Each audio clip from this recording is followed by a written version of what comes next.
તો આ સાથે રાજકોટથી સંવાદદાતા મોહિત ભટ્ટ જોડાઈ ગયા છે।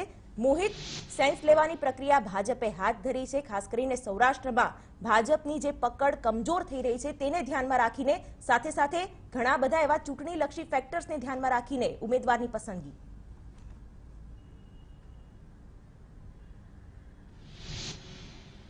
શિવાની, મુખ્ય બે ફેક્ટર છે સૌરાષ્ટ્રમાં। ઓબીસી સમાજ એટલે કોળી સમાજ અને જે પાટીદાર સમાજ, આ બે સમાજનું પ્રભુત્વ છે। તાજેતરમાં જે રીતે ભાજપ દ્વારા જે ડેમેજ કંટ્રોલ કરવામાં આવ્યું અને તેમાં જે કુંવરજી બાવળિયા, જવાહર ચાવડા, પરસોત્તમ સાબરિયા સહિતના જે ઓબીસી નેતાઓ છે તેમને પોતાના તરફ કરી અને મિશન ઓબીસી પૂરું કરવામાં આવ્યું। હવે રહી વાત પાટીદાર સમાજની, કે જે સૌરાષ્ટ્રમાં જે વિધાનસભાની ચૂંટણી વખતે પાટીદાર સમાજ છે તે ભાજપથી વિમુખ રહ્યો હતો અને તેને કારણે ભાજપે કેટલીક પરંપરાગત બેઠકો ગુમાવવાનો વારો આવ્યો હતો। ત્યારે આ જે ડેમેજ વિધાનસભામાં થયું હતું તેને કંટ્રોલ કરી શકાય અને ત્યારે જે નુકસાન થયું હતું તે લોકસભાની ચૂંટણીમાં નુકસાન ન થાય તે માટે ભાજપે મિશન પાટીદાર હવે શરૂ કર્યું છે। તેમાં જે રીતે સૂત્રો પાસેથી, ભાજપના જે ટોચના વર્તુળો છે તેની પાસેથી માહિતી મળી છે તે પ્રમાણે સૌરાષ્ટ્રની એક બેઠક પરથી પાટીદાર સમાજના એક મોટા સામાજિક આગેવાનને ચૂંટણી આપે તેવી પૂરેપૂરી શક્યતા હાલ વ્યક્ત કરવામાં આવી રહી છે।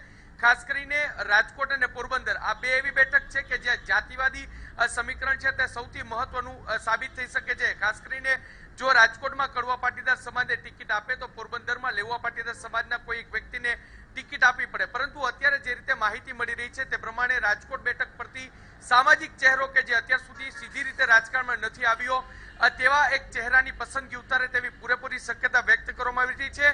સૂત્રો એવું પણ શિવાની કહી રહ્યા છે કે ભાજપના કેટલાક ટોચના નેતાઓ દ્વારા આવા સામાજિક આગેવાનો સાથે સંપર્ક પણ શરૂ કરી દીધા છે અને ટૂંક સમયમાં જ આ અંગેની જાહેરાત પણ કરવામાં આવશે। એટલે કહી શકાય કે જો સૌરાષ્ટ્રના કોઈ પણ વિસ્તારમાંથી હાર્દિક પટેલ પણ ઉભો રહે તો તેની સામે મજબૂત રીતે એક સામાજિક ચહેરો ભાજપ દ્વારા ઉતારવામાં આવે, જેનો લાભ સૌરાષ્ટ્રની તમામ 7 બેઠકો પર મળી શકે।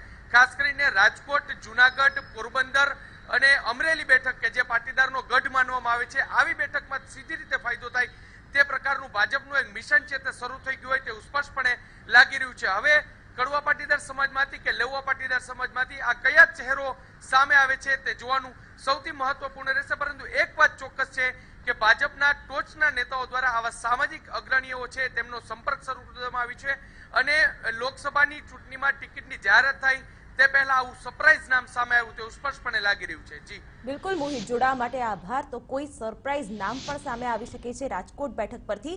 રાજકીય નિષ્ણાતો કહી રહ્યા છે કે ભાજપ ડઝન જેવા સાંસદોને રિપીટ નથી કરવાની, ત્યારે હવે કયા નવા ચહેરાનો સમાવેશ થાય છે આ લિસ્ટમાં તે પણ જોવું રહ્યું।